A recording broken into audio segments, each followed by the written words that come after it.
Saved by the bell.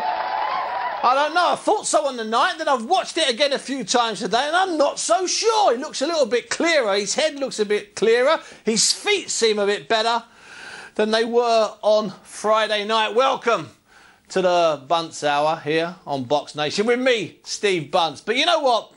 The 47 seconds or 42 seconds or 40 seconds, that wasn't the whole story of a night of high drama at the Wolverhampton Civic Hall. In fact, if you stick 1,200 people inside the Wolverhampton Civic Hall for a flower show, you're going to get drama. It's that type of city, it's that type of venue. Take a look at this. Oh!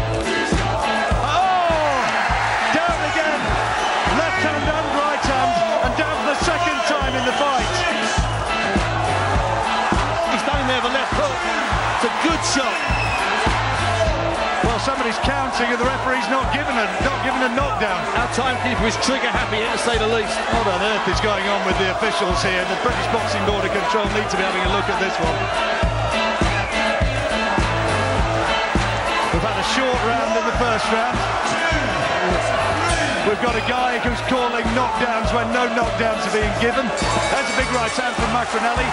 Timekeeper was counting for 2 knockdowns there, and the referee gave no knockdown. The only knockdown was McPhilbin's on McPhilbin. Oh, caught by a terrific shot. Great shot from McPhilbin. And this time he does touch down. McPhilbin doesn't like it, and his corner don't like it, but the knockdown is given, and he is furious. Let's watch again. I see what McPhilbin's argument I know what the argument is, but he's dragged on, isn't he? His hands are on me. Yeah, he's dragged down, he's dragged on there now. Yeah, maybe there's an argument there. There we go. Bell goes. 12 rounds. Who would have thought it would have gone the distance? I think there's an argument for it to be done again. I mean, there's a massive argument for it to be done again. Because that was... For justice to be seen. That fight should be done again. The reason being that there was 47 seconds short in the first round. And the new British Cruiserweight Champion, Enzo Maccarinelli! It was some kind of hot night. Now, today I spoke to Robert Smith, the boss, the governor, the daddy, the big daddy of the British Boxing Board of Control, and he couldn't come on the show because he's still gathering information. He's getting letters from other board officials and watching, I'm assuming, clips of film. And but Robert did tell me in no uncertain terms that there will be a hearing. Now, he wouldn't speculate then because, as he said to me, quote unquote, we don't deal in speculation, which is absolutely fair. However, there are several options available. I would imagine no contest is one of them. I would imagine an immediate rematch is one of them. I would imagine a suspension of the timekeeper, who I looked at in that first round, and he didn't look well. He looked sick. He looked like the pressure was getting to him. Because it was that type of night, you see. Sometimes you go to fights like that, and I've been to thousands of them in the last 30-odd years, and the atmosphere is incredible, and I just think it's good, and you're with people afterwards, and it's like they've been, you know, they've had loads of coffee. Their eyes are mad. They can't believe what they've just seen. And, you know, in your hands like this, and they're shaking, they're talking about everything. And that can happen. So maybe the timekeeper's hand was going away. Hey, who knows? Anyway, one man that will probably have to attend that hearing, or certainly send in his own letter of complaint or reasoning, will be the man who lost his British title on the night. A guy that I think came within this or 40-odd seconds of winning it. And that man is a friend of the show. In fact, we'd love to get him down here. We haven't got room for a coach load of his fans, sadly. I'm delighted to say that all the way from Bulwell, I'm joined on the line by Shane McPhilbin. Lovely. Shane! Yeah, Bunce, how you doing, mate? I'm doing fantastic, Shane. How are you? Well, I'm doing all right now. I'm doing all right, mate. Shane, have you got over the disappointment of losing your British title and of having the fairy tale come to an abrupt end? Are you over that disappointment, Shane? Well, I'm still disappointed about it. They gave him the final points, but everyone knows what happened in the first round, but I didn't get over the fact. I gave it a go, and it was a bit controversial, but I'll be back again and I want the rematch. I'm sure you do. Shane, let me ask you this. When you knocked him down in that first round, in your head, did you think there was 30, 40 or 50 seconds left? I didn't know. As soon as he went down, it was one of my boxing errors. As soon as he went down, I was buzzing. I thought, I've got this in the bag. I've got this in the bag. It got up, it was all over the place. He took one knee, and then the ref said box. It was only me that heard the bell. I heard the bell, and the ref was saying box. I should have hit him again. The ref said box, but I thought it was short. Short, but you don't realise when you're in the ring. No, of course you don't. So in your mind, you thought it was short, but really you just wanted to do it. But Shane, did you then have an idea that the break in between the first round, or what passed for the first round, and the second round was also short? It only lasted about 30-odd seconds. Were you aware of that? Was that something that was in your head? I didn't know that, no. Someone mentioned that to me, but I didn't actually realise that, no. Well, then you also had the second round to get him out there, and you didn't quite. But in the third round, you did drop him again. Did you think at that point in the third round that finally you'd broken McInerney's? He's got to have the biggest heart in boxing history, to be honest with you, McInerney. Did you think then you'd possibly broken his heart? When he went down in the third round, to be honest, I thought it was all over. And he went down again, I thought, I've done this now. I've done this. I've only got this round to finish it. I fought to finish. But the second knockdown in the third round, it was a flash knockdown. He wasn't hurt from that one, I don't think. But at first, I thought it was all over.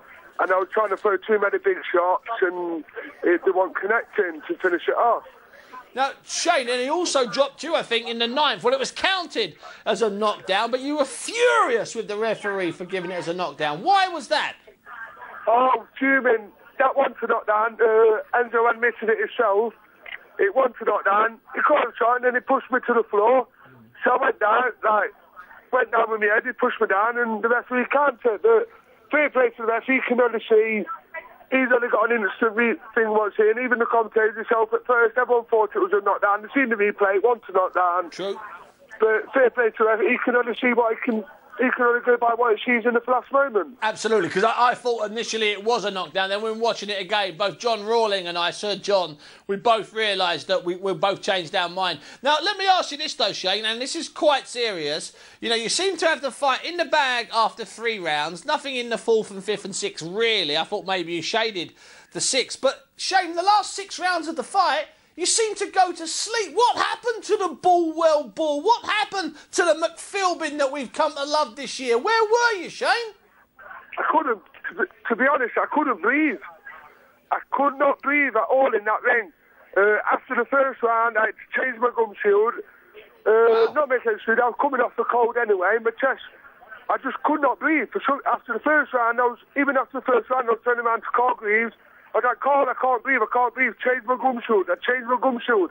I had to change my gum shield then, and I still couldn't breathe. After most of the round, I was asking Carl to keep my gum shield. I didn't want to go out with a gum shield in my mouth because I just, for some reason, I just could not breathe. So Shane, listen, I've already told you that the Border Control are going to have a hearing. Now, what would you like to see happen? What's on Shane McPhilbin's early Christmas list? A rematch, straightforward, just get back in there and sort it out? I want a rematch as soon as possible. I would love a rematch as soon as possible. Next week, next month. It's got to be done. He should be allowed to ball into the fence, and I gave him. I went on my back, on my own back. I gave him a chance at the car, which I didn't have to do. I know that he'll turn around now and return the favour to me and give me the shot back before Atkins fights Dickinson. I want to fight him before that happens. Okay. Well, I know one thing. Whatever Enzo decides to do, whether he continues at the weight, whether he continues fighting, I know that if he's got to have a rematch with you, he'll have it if he fights. I don't know much. Listen, Shane, I can't tell you how much of a pleasure it is having you on the show. One day, Shane, we'll get you down the M1, we'll get you in this chair, and we'll relax a little bit. How about that? Oh, yeah, definitely, mate. But, I would just like to say, oh, my side, love you. Everyone keeps talking about you on my side. You're like an adopted Bulwellian. Listen, I'll tell you what, Shane, I'm going to come up to Bulwell because I fancy a pint or two, or three, or four, or five, or six. Everyone's been asking me to ask you when you're going to come down for a drink, actually. They've all been asking me, when they found out I was coming on tonight, they're saying, ask him when he's coming down for a drink. Well, I tell you what, I guarantee you this, I'll give you my word, it'll be within the next 4 weeks. I'll be in Bulwell, propped up at the bar, giving it large and having one with you and the fellas. How about that? Nice one, Bunce. Nice one. That'll be spot on. Shane, thanks very much. Shane McPhilbin there. Thank you. You know, you can't fault Shane McPhilbin. I mean, you know, I was looking at him. John Rawdon and I were commentating, and as John was talking, I was writing down, he can't breathe, and John was writing back, I know what's wrong. And we never got to find out what was wrong. But we were watching him in the corner, and, you know, what was brilliant, really, and it's been overlooked, really, in many ways, was Enzo's comeback. The fact he went down in the first round, headshot, was gone, hurt. Went down again in the third round from a couple of good shots, but not as heavy. His eyes looked a bit clear. Then he steadily got his boxing together. He was conceding a lot in weight, and you could sort of sense him and see him just getting his pace in and getting his eye, getting his range. And really, that was fantastic, you know. And that and anything we said on the night and anything we've said here tonight, you know, it's not anti-Enzo in any way, shape or form. That was a fantastic performance to come back and get there. The question is whether most of us feel Enzo should have been put in that position he was in the first round and the third round. Hey, listen, you can contact me. It's quite simple. If you want to tweet me, it's at Big Daddy Bunce. And if you want to email me, it's bunce@boxnation.com. So it's bunce@boxnation.com for the emails, and it's at Big Daddy Bunce for the tweet. Just tell me what you think, okay? Now,